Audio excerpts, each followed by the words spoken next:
The events in Saudi Arabia over the last week or so have been truly astonishing. In a world without President Trump, this story would have dominated the headlines. Last Saturday, the heir apparent in the kingdom, Crown Prince Mohammed bin Salman, ordered the arrest of dozens of princes, top officials and businessmen.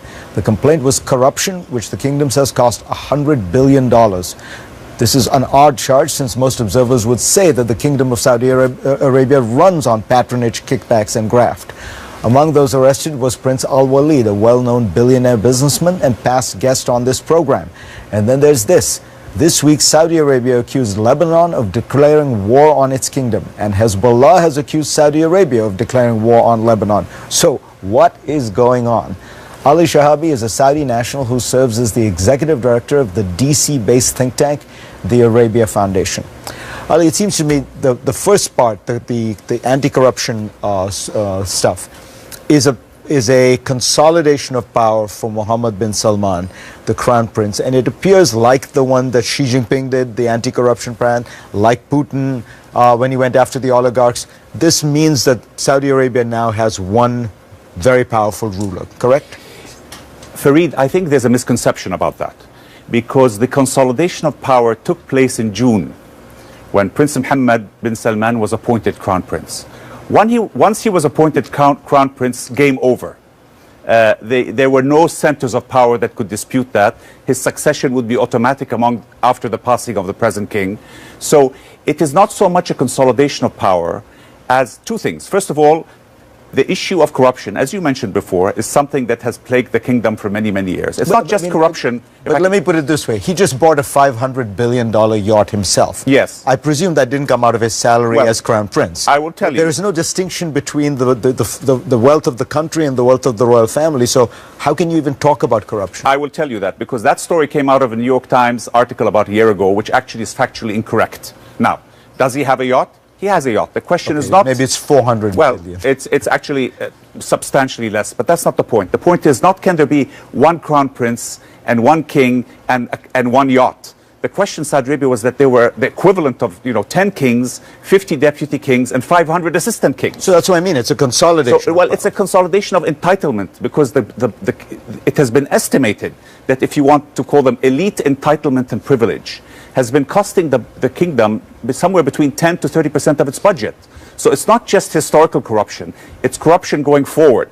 So the point is that the end of a patronage system. Exactly. The circle of entitlement has to be made much smaller.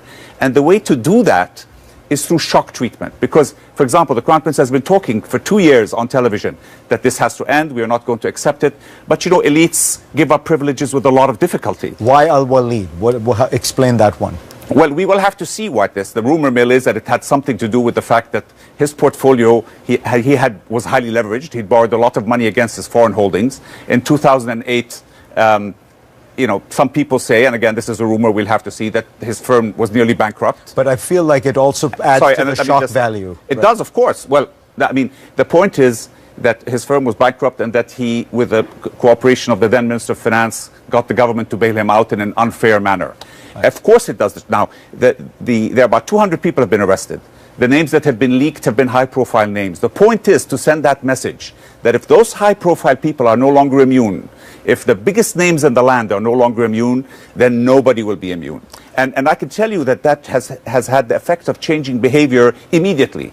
Today, if you're a government official looking to sign a contract, you're going to look over your shoulder. And it's that shock therapy that is so essential to changing the behavior of the elite. So in a way, it's a revolution from above, you see, which will protect, frankly, Saudi elites in the future from a revolution from below. So the one place you haven't seen the shock therapy is on the religious establishment. The Crown Prince has talked about wanting a more moderate Islam. And in the past, when I've been in Saudi Arabia, and I've said to people, why don't you get the religious establishment to be more moderate, to end this kind of extremism, they would say, well, we can't do that because, they have their own power. Well, it now is clear that the Crown Prince has total power, and it's always seemed to me that the religious establishment they were salaried employees of the state, as it were. Why doesn't he use shock therapy on the Wahhabi establishment and tell them to get with the program? And exactly, he did exactly that over a month ago. One speech, but he's not done anything. No. He arrested 40 to 70 clerics. About 6 weeks ago, exactly this was done to the religious establishment. 40 to 60 clerics were arrested, including one of the clerics who had 14 million followers on Twitter, one of the biggest names. So exactly this policy. So you expect to see a moderation of the... Absolutely. Now, to moderate the culture, to moderate your understanding of Islam, this is a long-term process. It's much quicker to stop corruption, and it's much quicker to stop elite entitlement. But the process and the shock therapy actually preceded the shock therapy. The problem was that when he arrested the clerics 6-7 weeks ago, and this was about 3 weeks before he allowed women to drive, which the clerics had been resisting as a wedge issue, because that they considered that sort of the last bastion of conservatism. And he crushed that. So the things that he's been doing have been taken with a lot of cynicism by analysts and talking heads in America. They're not giving the benefit of the doubt. If you will allow me, I'd like to comment on your introductory statement. You've got 45 seconds. Okay.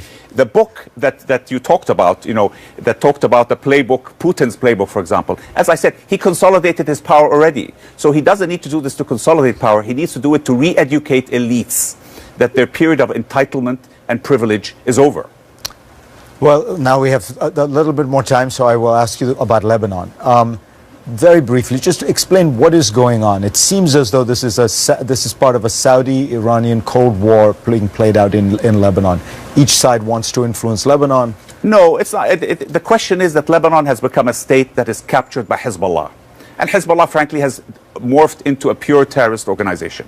So Lebanon is controlled by a non-state actor that has become Iran's subcontractor to use in the Arab world. So Hezbollah has been working in Syria, helping kill hundreds of thousands. It's also been operating in Yemen as a subcontractor for Iran. So the point is to expose what Lebanon has turned into, which is a Hezbollah-controlled state with a veneer of respectability. All right, I asked you tough questions. You answered very well. That is a very important Saudi perspective.